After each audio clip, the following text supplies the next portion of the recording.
राधे राधे दोस्तों, आज हम बात करेंगे कृष्ण के कौन से अंग को देखने से लगता है पाप या कहें पाप की सीमा और बढ़ जाती है। इस वीडियो के माध्यम से हम आपको बताएंगे कि श्री कृष्ण के कौन से अंग को नहीं देखना चाहिए। तो शुरू करते हैं। शुरू करने से पहले आप लोग को रिक्वेस्ट रहेगी, आप लोग हमारे चैनल को ज़रूर सब्सक्राइब कर लें।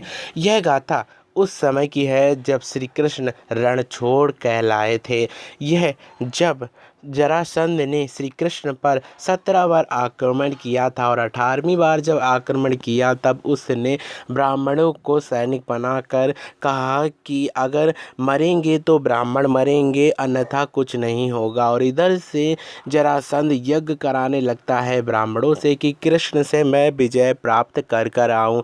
अगर मैं कृष्ण से विजय प्राप्त कर कर नहीं आया तो मैं तुम्हें मार डालूंगा या मृत्यु के घाट पहुंचा दूंगा। यह बात को सुनते हुए सारे के सारे ब्राह्मण डर जाते हैं और जरासंध की विजय के लिए युद्ध करने लगते हैं। और जब जरासंध की विजय के लिए यज्ञ करते हैं और इधर से जरासंध श्री कृष्ण के मथुरा पर आक्रमण करता है और साथ ही साथ यह बताता है कि मेरा एक मित्र है जिसका नाम कालियावन है। कालियावन के संग अगर मैं जाऊंगा तो कृष्ण को अवश्य ही पराजित कर दूंगा, क्योंकि कालियावन को यह वरदान होता है कि उसे कोई भी नहीं मार सकता है। और यह बात को सुनते हुए कालियावन की सहायता लेकर जाता है जरासंध कृष्ण की ओर। कृष्ण और बलराम को जब यह बात पता चलती है तब कृष्ण और बलराम वहाँ पर खड़े होकर युद्ध के लिए तैयार हो जाते हैं। बलराम तो सारी सेना को तैयार कर लेते हैं, लेकिन कृष्ण सेनाओं के बीच से भागने लगते हैं और पीछे से कालियावन भागने लगता है। कालियावन जैसे भागता दौड़ता है और श्री कृष्ण भागते दौड़ते पहुंचते हैं एक गुफा में, जहां पर एक राजा मुचुकुंद सतयुग से द्वापर आ गया, लेकिन वह अभी भी निद्रा में सो रहे होते हैं।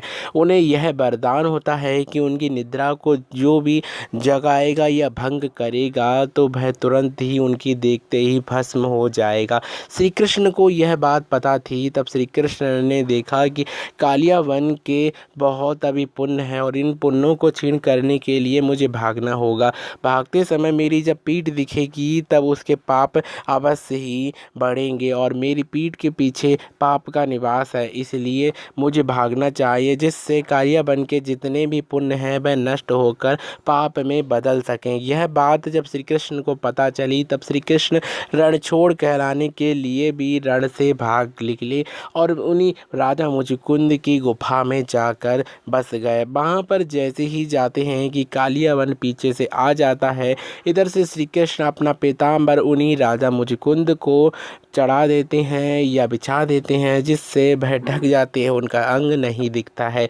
इसके पश्चात कालियावन आता है और कहता है कि देखो ग्वाले कैसे छू रहा है पीताम्बर ओकर। यह बात को सुनते हुए श्री कृष्ण पीछे से मुस्कुराते हैं, लेकिन उसे यह नहीं पता होता है ये कृष्ण नहीं कोई और ही व्यक्ति है।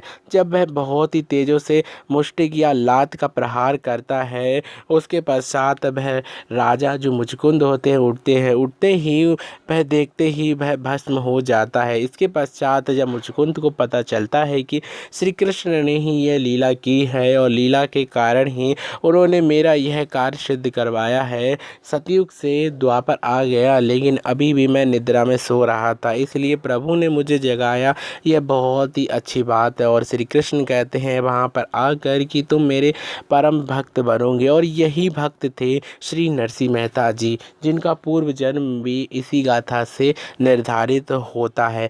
साथ ही साथ श्री कृष्ण की पीठ देखने का अधिकार किसी को भी नहीं है। श्री कृष्ण कहते हैं पीठ पर मेरी पाप का निवास है, इसलिए किसी को पीठ नहीं देखना चाहिए। और आज भी मंदिरों में देखेंगे जाकर तो श्री कृष्ण के विग्रह को आगे से दिखाया जाता है, पीठ के भाग को नहीं दिखाया जाता है। परिक्रमा मार्ग में भी श्री कृष्ण के पूर्ण मंदिर का दर्शन कराया जाता है, लेकिन पीठ का नहीं, क्योंकि इसी कारण से श्री कृष्ण की पीठ के पीछे पाप का निवास रहता है। ये हमें बहुत से प्रसिद्ध कथावाचकों से सुनने को मिलता है और ग्रंथों में भी इसका वर्णन किया गया है।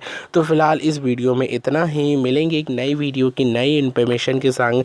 तब तक के लिए मेरे संग प्यार से बोलते रहिए हमेशा राधे राधे।